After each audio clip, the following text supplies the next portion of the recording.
My name is John Sigilski, known as Ski, president of HAC, Central Pennsylvania's Community College, chairman of the board of directors for the Pennsylvania Commission for Community Colleges, and a member of AACC's board of directors. Today, I am honored and privileged to introduce Congressman Lloyd Smucker, who represents Pennsylvania's 11th congressional district, which is in South Central Pennsylvania. Prior to his role as our congressman, he served commendably in the Pennsylvania State Senate, where he chaired the Education Committee, increasing accountability in education and ensuring access for all to a quality education. When he engaged in conversations about his constituents' involvement with HAC, he also talked about ensuring a trained workforce, especially in the trades and healthcare. A friend to community colleges, Congressman Smucker currently serves on the House Committee on Ways and Means and has previously held the position of ranking member of the House Education and Labor Subcommittee on Higher Education and Workforce Development. Congressman Smucker has championed policies aimed at strengthening career and technical education to help more Americans enter the workforce. He believes strongly in building better community partnerships and encouraging strong engagement with employers. Ladies and gentlemen, please join me in warmly welcoming our community college advocate, Congressman Lloyd Smucker. Congressman. With that, thank you, Dr. Ski. I appreciate the opportunity to speak with you today. Thank you for the invitation, and thanks as well for the kind introduction. You know, we've had a great relationship. I have very much enjoyed working with Dr. Ski here in Central Pennsylvania. And with HAC, I'm very proud to represent the HAC campus, which is in my district, in the 11th district in Pennsylvania. And I just want to thank all of you for the work that you do to ensure so many individuals access to higher education and access to a great career. And I'm a big fan of the work that you do in all the community colleges across the country, and you really do help so many people achieve their own American dream. And so thank you for that. Maybe I'll start out with just a little background to frame some of my perspective on education and why I believe so strongly in the power of education, and why I've worked to not only provide additional support for community colleges and support you in your efforts, but to ensure that everyone does have that access to education. So I represent Lancaster County. It's where I grew up. And those of you across the country who may know of Lancaster County, you know that we're known for the Amish, and I was born Old Order Amish. So old Order, for those you may not know it, is the ones with the buggies and all. And so I was number 10 of 12 children in an Old Order Amish family right here in Lancaster County, and had a great childhood and a great family. But the Amish, generally, education ends after 8th or 9th grade. Like I said, I was number 10 of 12 children. I was the first in my family to attend high school. I realized early on, from maybe 3rd grade on, that education was very, very important. It would help me to provide more opportunity in my life. So when I went to my parents with the idea of attending high school, they were initially against it. And then eventually allowed me to go on a condition that I attend a private school, a private Christian Mennonite school in my area, which, as you know, comes with tuition. So in order to pay the private school tuition, by the way, this was the second condition, I was required to pay for that. And so I got a job hanging drywall for one of my older brothers at night. So I was the first in my family to attend high school. And I paid my own tuition by hanging drywall in the evening.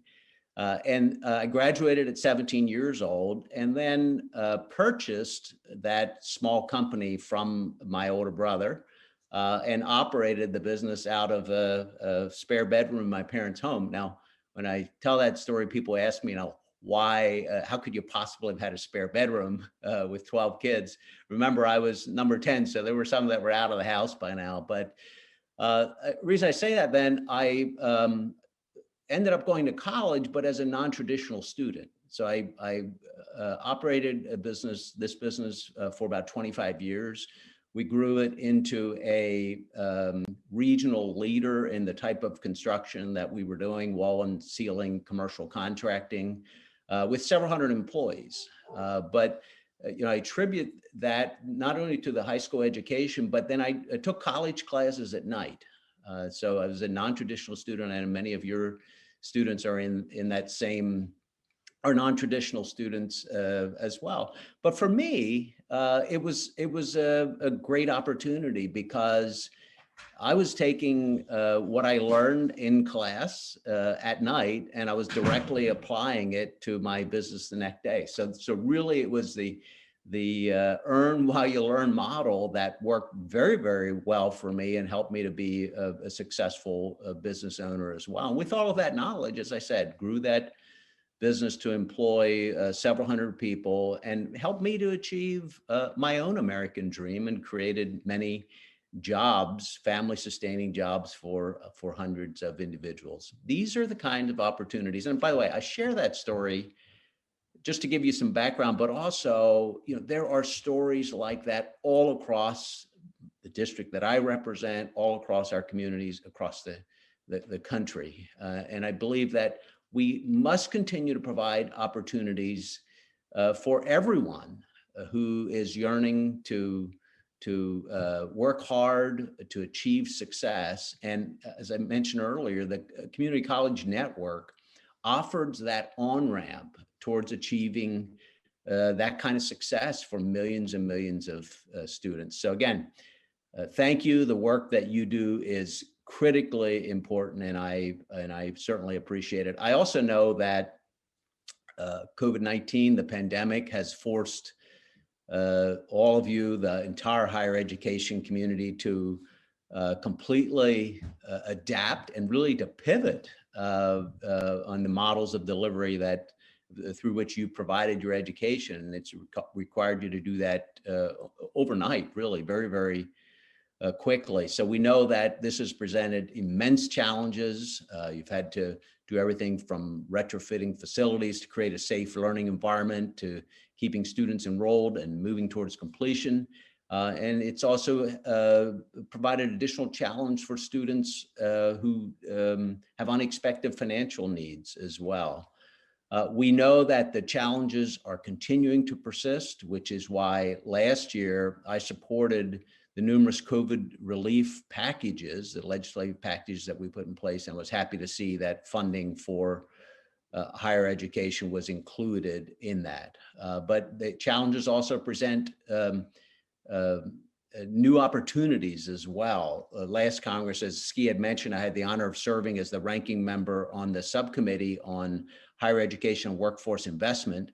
And I also served on the Education Labor Committee for the entire time since I've been elected in 2016 until this session.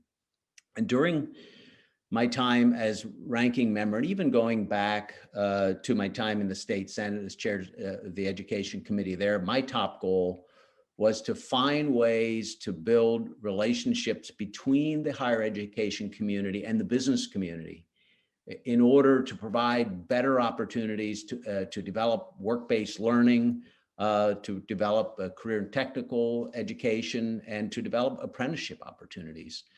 The number one issue for myself as a business owner in the construction field was always finding qualified individuals to fill the positions that we have had available. That was also the number one issue for many, many businesses across the country prior to COVID-19. And I think we're going to get back to that very situation again pretty quickly as the economy, as we get through this and the economy ramps up. So the need for those kind of partnerships between institutions of higher education like community colleges and businesses have never been greater than right now. Millions of Americans have lost their jobs, they've lost their livelihoods as a direct result of many businesses being closed during COVID-19. And we also know that a percentage of those jobs just simply won't return. So it is the perfect time for what you have to offer. It's the perfect time to help job displaced individuals gain new skills and credentials.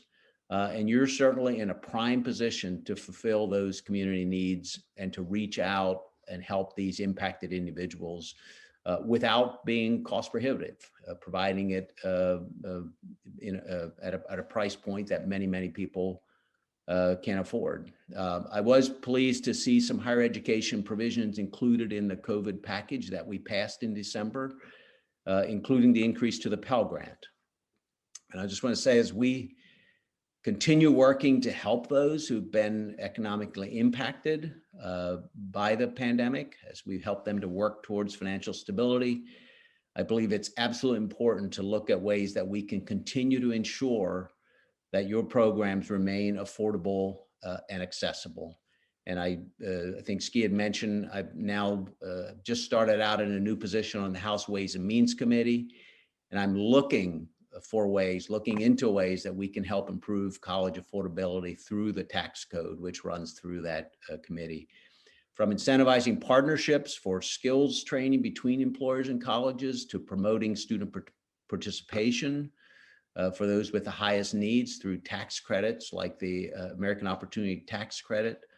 All of this while ensuring that tax treatment of benefits does not undermine the intent of your organizations to support the students that you serve. So I look forward to continuing to work with you, even though I may not be on the Education Committee. But certainly there's a lot that can be done through the tax code as well. So I really do hope to continue. I know, Ski, we're going to continue to have a great relationship. We'll continue to work together, but certainly I welcome any and all ideas that your members may have in this space. And again, I look forward to working with you all as the 117th Congress continues. And again, appreciate so much all of the work that each of you do, particularly through these difficult times. So thank you again. I appreciate the opportunity to speak with you. I wish I could see you face to face. It's a little different talking into a computer, but look forward to seeing you sometime soon in person and to continuing this conversation. So thanks again for the opportunity to address the group today.